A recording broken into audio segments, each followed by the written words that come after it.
Muhterem misafirler, değerli basın mensupları. Hür Dava Partisi olarak parti programımızı tanıtacağımız kahvaltılı tanışma programımıza hoş geldiniz, sefalar getirdiniz.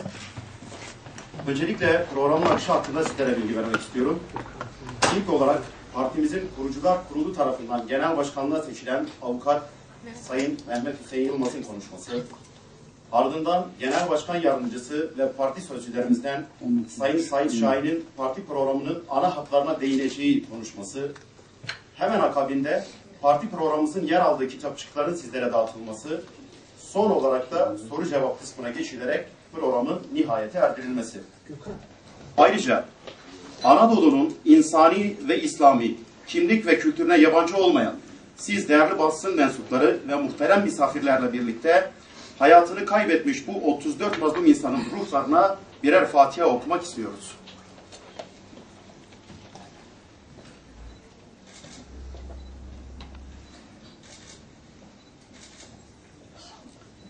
Teşekkürler. Sağ olun.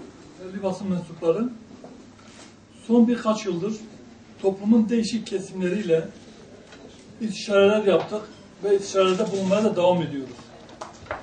Yapmış olduğumuz bu istişareler neticesinde siyasi alanda bir boşluğun olduğu, halkın siyasal temsiliyetinde eksiklik olduğu kanaatine vardık. Toplumun farklı kesimlerinin dışlandığı, taleplerinin görmezden gelindiği, bizlerin de bu kesimlerden olduğu bilginiz dahilindedir.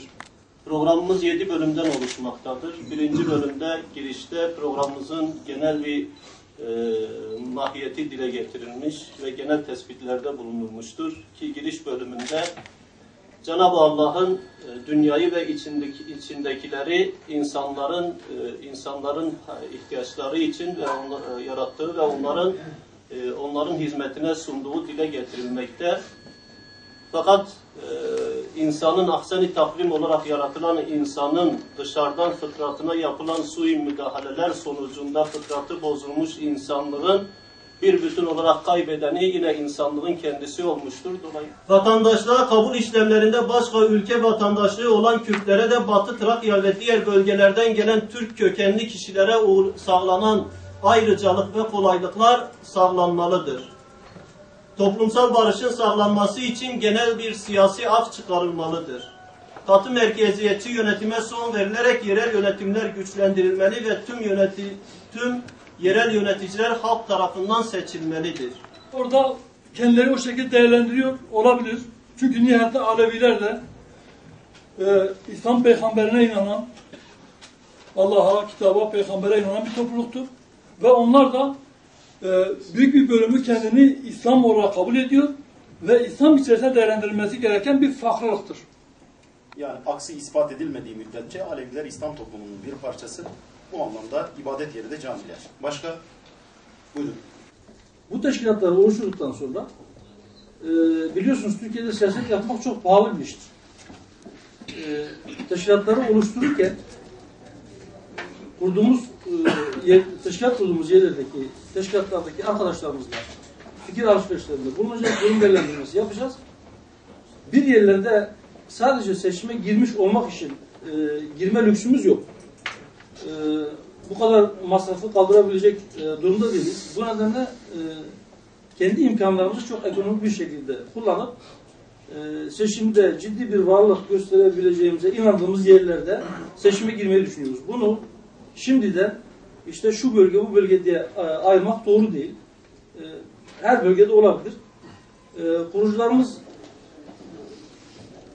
45 kurucunun arasında 8 tane kadın arkadaşımız var. Kurucularımız 7 ayrı bölgeye dağılmış durumda. Yani her bölgede, Türkiye'nin 7 coğrafi bölgesinde kurucularımız var. Evet, bugün burada kuruculardan bayan arkadaşlarımız aramızda yoklar. Fakat kadına bakış açımız olayın nereden bakıldığına bağlıdır biraz. Kadınlarımız bizim el üstünde tuttuğumuz, hatta baş üstünde tuttuğumuz başlarımızın tacıdırlar. onları herhangi bir şekilde ikinci sınıf olarak görmüyoruz veya zannedildiği gibi kadına bakış açımız olumsuz değildir. Programımız incelendiğinde bu net bir şekilde görecektir. Hatta biz kadına pozitif ayrımcılık yapılması gerektiğine inanıyoruz. Belki çok kişinin beklemediği bir orandır. Yani 45 kurucunun arasında 8 tane kadın kurucunun olması bize göre diğer partilerde de kıyaslarsanız göreceksiniz azımsanmayacak bir orandır. İslamcılık türünden etnik İslamcılık falan. Ve özellikle Hüdapar'ın daha çok Kürt arkadaşlardan yani oluşması Türk İslamcılarında bir olumsuz algı doğurma ihtimali var ve bu konuşuluyor. Bu algıyı ümmetçi olduğunuzu söylediğiniz için önemsiyorum. Bu algıyı ortadan kaldırmak için ne tür yol ve yöntemler içerisinde olacaksınız? Takip ettik biz de basında. Yoğun bir şekilde işte Kürt İslamcılar veya İslamcı Kürtler şeklinde bazı söylemler gelişti. Kürt İslamcı belki olabilir. Yani biz kendi etnik kimliğimizi örtmüyoruz. Saklamıyoruz. Bununla ne övünüyoruz ne de utanıyoruz. Bu bizim seçimimiz değil. Bir Kürt anne babadan Kürt coğrafyasında doğmuş olmak bizim takdirimizde olan bir şey değil. Bu aynı zamanda bir suç da değil. Biz ümmetçiyiz, ümmetçi bir bakış açımız vardır. Ama Kürtçü İslamcı şeklindeki bir tanımlamayı biz doğru bulmuyoruz. İslam yalındır, sadıktır ve katışıksız olmalıdır. Buna Türk İslamcı, Kürt İslamcı, Arap İslamcı, Laz İslamcı şeklindeki bir tanımlamanın İslam'ın saflığını bozduğuna inanıyoruz. Biz sadece Müslümanız, bu kadar.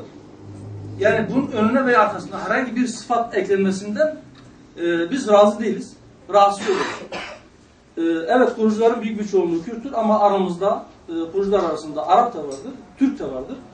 Bu bizim için önemli bir ayrım da değildir. Bize göre siyasi teşekküller, siyasi fikirler etrafında olmalıdır. Etnik temelde siyasi birlikteliklerin kurulmasının da doğruluğuna inanıyoruz.